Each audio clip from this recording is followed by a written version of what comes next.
Hola a todos, soy Edgar Pérez, estudiante del doctorado en Ciencias de la Educación de la Universidad Cuauhtémoc. En este espacio vamos a hablar sobre el aprendizaje.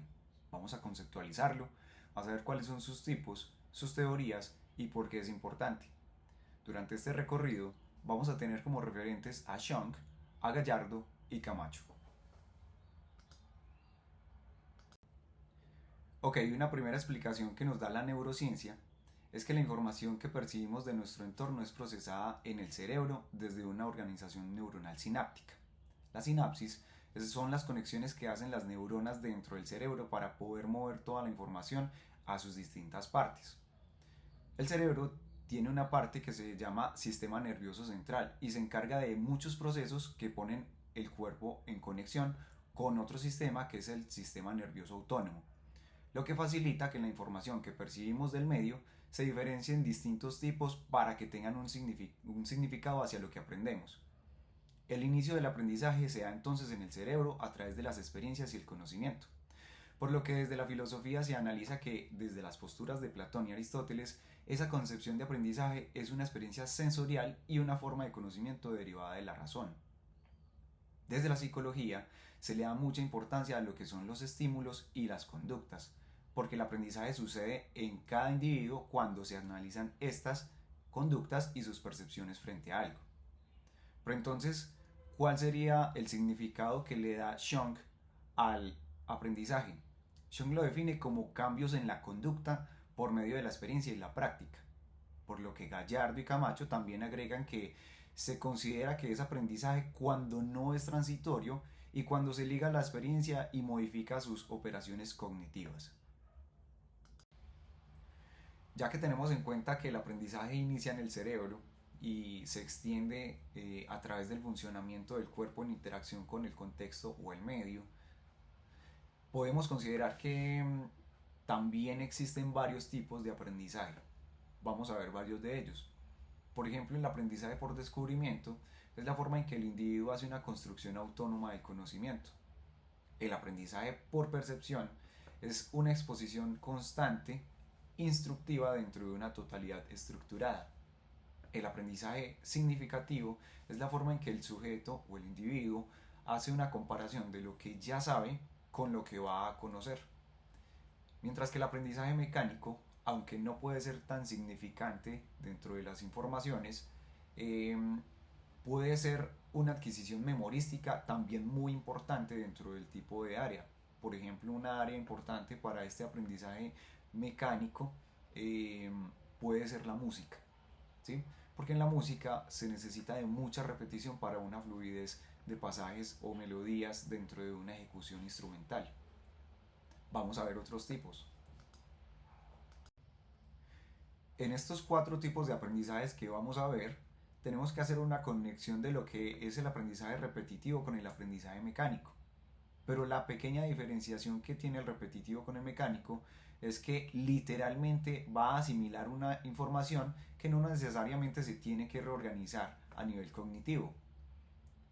En relación con el aprendizaje restringido, que es parte de la teoría del condicionamiento, lo que busca es que el individuo tenga dominio de algo sin necesidad de que se traslade esa flexibilidad cognitiva a otras situaciones.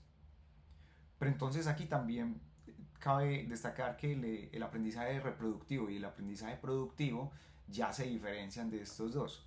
¿Por qué?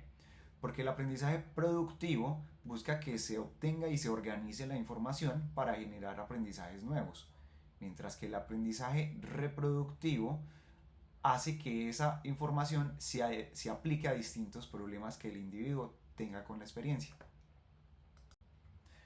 Ahora veremos otros cuatro. El aprendizaje amplio lo que busca es que toda la información que se adquiere pase de un solo dominio a una flexibilidad general en distintos contextos y más allá de un entrenamiento inicial. El aprendizaje por representación busca que el individuo reestructure toda la información a través de símbolos para captar la esencia global de algo. El aprendizaje por conceptos se define en una comprensión profunda de ideas donde se haga flexibilidad a otros contextos también. Y el aprendizaje por proposiciones interesante en este punto, lo que busca es que se haga una relación entre los conceptos para que se generen estructuras coherentes para facilitar los razonamientos. Gracias al análisis de los tipos de información que acabamos de ver desde Gallardo y Camacho, podemos detectar que hay dos teorías principales en el aprendizaje y son el condicionamiento y el cognitivismo. Dale Schunk propone que hay unos temas muy importantes para entender cómo funciona el aprendizaje. Y entonces uno de ellos, como primero, es cómo ocurre el aprendizaje. El aprendizaje desde el condicionamiento va a depender de un reforzamiento, mientras que desde la teoría cognitiva va a depender del uso de la información a través de un proceso mental.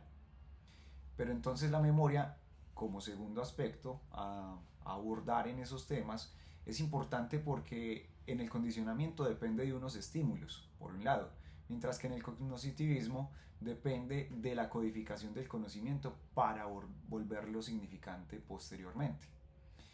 La motivación desde el condicionamiento busca aumentar una probabilidad de ocurrencia, mientras que cognitivamente busca dirigir la atención hacia el procesamiento de la información. La transferencia es una respuesta en condiciones similares y la aplicación del conocimiento en distintos contextos. Hasta este punto el aprendizaje debe ser autorregulado como una forma en que el individuo se adapta a contingencias y es capaz de organizarse hacia el alcance de ciertas metas. Al final, la instrucción que se concibe en estas dos formas de aprendizaje genera una asociación de estímulos y respuestas en el condicionamiento, mientras que cognitivamente se debe procesar e interpretar las nuevas informaciones para aplicarlas a las generalidades. De acuerdo al análisis de la información entregada por Gallardo y Camacho, encontramos a 5 autores muy importantes para las teorías del aprendizaje. El primero de ellos es Gestalt, que propone a los centros de interés como un desarrollo del todo. A Piaget, quien aborda que el aprendizaje se da desde unas etapas. A Oswald, que propone que el aprendizaje debe ser significativo desde el conjunto amplio de la información. Brunner propone que el aprendizaje debe ser por descubrimiento y Vygotsky propone que el aprendizaje se da a través de una mediación sociocultural. Con esto surge una pregunta y es ¿por qué son importantes estas teorías? Y esta respuesta depende desde el aprendizaje y la enseñanza. En el aprendizaje es importante comprender que todos los seres humanos aprenden de formas distintas y que todas las formas en que podemos enseñar son recursos válidos para mejorar lo que el estudiante puede concebir en su información y su conocimiento hacia el cambio de las conductas, que es lo que nos proponía Schunk al principio con lo que es el aprendizaje.